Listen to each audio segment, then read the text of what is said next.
सुंदर दिवसाच्या सुंदर शुभेच्छा मंडळी. तुमच्याकडेही सुरू झाला का पाऊस? बघा ना, आमच्याकडे चांभारलेणीला किती छान पांघरून आलंय. आज होता वटपौर्णिमेचा दिवस. सकाळी थोडा पाऊस झाला, पण नंतर छान उजाडलं होतं. मग आम्ही आलो पूजा करायला.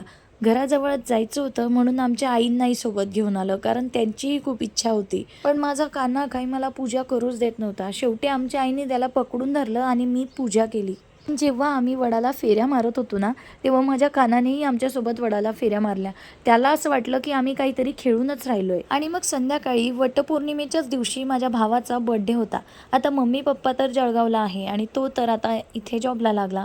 त्यामुळे त्याचा बर्थडे आम्ही आमच्याचकडे सेलिब्रेट केला. शिवाय माझ्या काकांचा मुलगाही आलेला होता आणि आम्ही खूप एन्जॉय केला. थोडा थोडका का असेना, पण सगळ्यांनी एकत्र मिळून बर्थडे सेलिब्रेट केला. आता तर कसं होतं ना, बर्थडे कोणाचाही असो, पण जर घरात केक येतोय तर तो केक आमचा कानाच कट करतो. केक कट केल्यानंतर मग आम्ही सगळ्यांनी मस्त फोटोज काढले. प्लीज माझ्या ड्रेसकडे थोडं दुर्लक्ष करा, कारण माझ्या भावाने मला तो मागच्याच महिन्यात गिफ्ट केलाय आणि त्याला फिटिंग करायची बाकी आहे. आजच्या व्लॉगमध्ये एवढंच मंडळी. भेटूया पुढच्या व्लॉगमध्ये. राधे राधे.